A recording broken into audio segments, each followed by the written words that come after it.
Luangkan waktu sejenak untuk menyimak kisah orang-orang soleh. Karena kata Imam Ghazali, orang-orang soleh hidup puluhan tahun, sementara kita bisa mengambil pelajaran dari mereka dengan hanya waktu sejenak, yakni dengan mendengarkan kisah-kisah mereka. Maka jangan lewatkan kisah berikut ini. Assalamualaikum warahmatullahi wabarakatuh. Waalaikumsalam warahmatullahi wabarakatuh. Dengan kisah ini nanti kita akan belajar, walaupun kita termasuk orang yang banyak dosa, bahkan kadang-kadang juga mendolimi diri maupun orang lain, tetap Allah Subhanahu wa Ta'ala masih sangat membuka peluang-peluang untuk ampunan, juga peluang-peluang kita untuk mendapatkan pertolongan dari Allah Subhanahu wa Ta'ala. Di zaman Nabi Isa alaihissalam itu ada seorang, sebut saja namanya Fulan. Dia itu termasuk orang yang kalau zaman dulu ada istilah bocah tua nakal gitu lah. Zaman kita masih kecil, bocah tua nakal. Wis tua tapi sering buat onar. Jomblo sering buat apa? Onar. Pokoknya ada dia, mesti ada saja yang dirugikan. Ada dia, mesti ada saja kegegeran. Istilahnya gampangnya adalah orang yang bikin usil, orangnya usil. Karena ini selalu membuat hati orang lain itu sedih. Zaman sekarang orangnya itu mungkin ya ucapannya tidak begitu keras tapi nyelekit. Mau kemana? Mau ke depan. Dari mana? Dari belakang. Terjadi mana Indonesia? Kurang lebih orang seperti itulah, orang yang jengkeli lah ya. Orang yang jengkeli ini saja ternyata Allah masih sangat mampu mengampuni, terbuka pintu ampunan dan bahkan memberikan keistimewaan pada orang tersebut. Apalagi orang-orang soleh seperti sampean. Insyaallah tuh. Amin.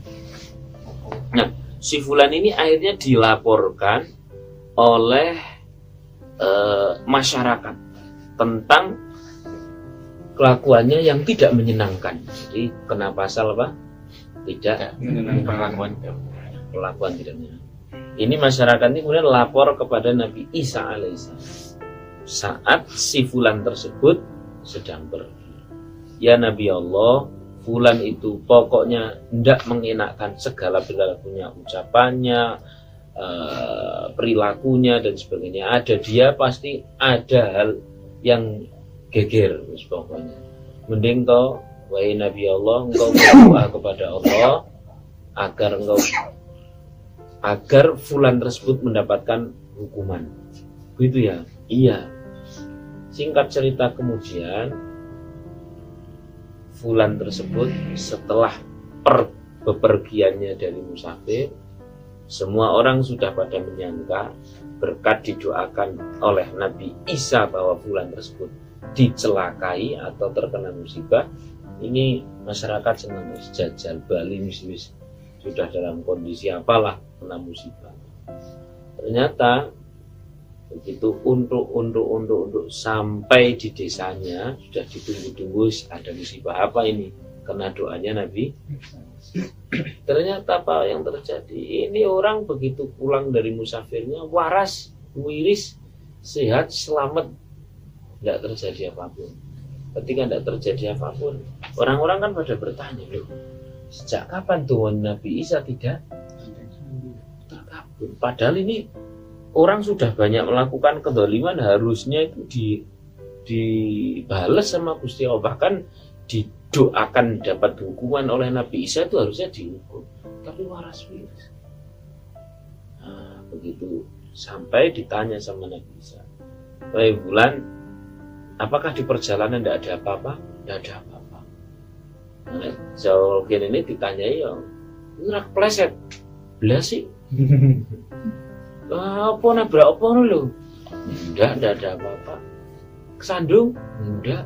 Serempet? Tidak, sudah ada apa-apa.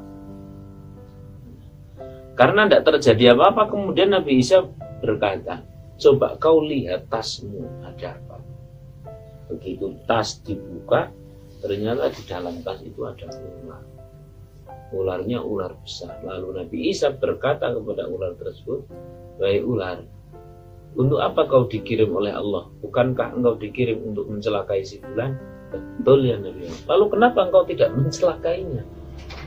Ular tersebut menjawab, "Sebab kalau aku mau mencelakai fulan tersebut, ternyata fulan tersebut itu baru saja sedekah.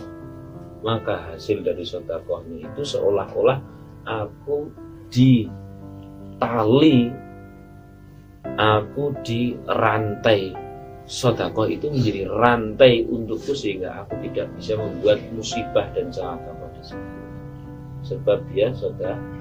Barangkali rantai itu adalah rantai yang merupakan dari Allah Subhanahu wa taala, atau ia adalah malaikat yang menghalang-halangiku mencelakai si fulan yang ternyata baru saja apa? Maka diri kita yang kadang juga melakukan kezaliman, kesalahan, ya wis memang salah, ya wis memang zalim, bersama-sama memperbaiki. Lah, setiap keburukan, kesalahan, kezaliman itu pasti nanti akan berimbas hukuman teguh. Bagaimana agar hukuman dan teguran dari Allah ini tidak jadi turun berupa musibah, berupa balak dan sebagainya? Singkirkan menggunakan apa? Apalagi hari Jumat seperti ini. Maka semoga kisah ini bermanfaat. Amin. Saya ucapkan terima kasih. Semoga kita bisa mempraktekannya. Saya lihat dari kamu dan aku.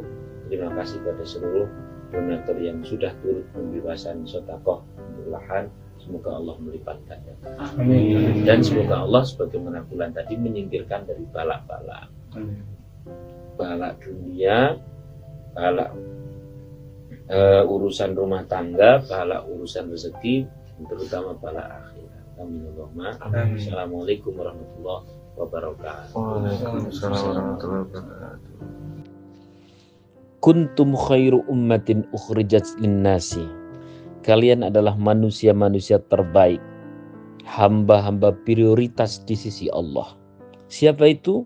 Ta'muruna bil ma'rufi wa tanhauna 'anil munkar. Yakni setiap siapa saja yang mau berdakwah, ia adalah manusia prioritas di sisi Allah. Loh, kalau saya mau dakwah, saya kan tidak punya ilmu. Berdakwahlah dengan apa-apa yang Allah titipkan untuk setiap kita. Yang punya ilmu, dakwahlah dengan ilmu. Yang punya uang, dakwahlah dengan uang. Yang punya tanah, dakwahlah dengan tanah. Yang punya skill, gunakan skill itu untuk berdakwah. Demikian seterusnya. Dengan seperti itu maka berarti tiap-tiap diri kita yang mau berdakwah dengan apa-apa yang Allah titipkan kepada kita, maka berarti kita menjadi manusia-manusia prioritas di sisi Allah. Prioritas di dunia dan prioritas di akhirat.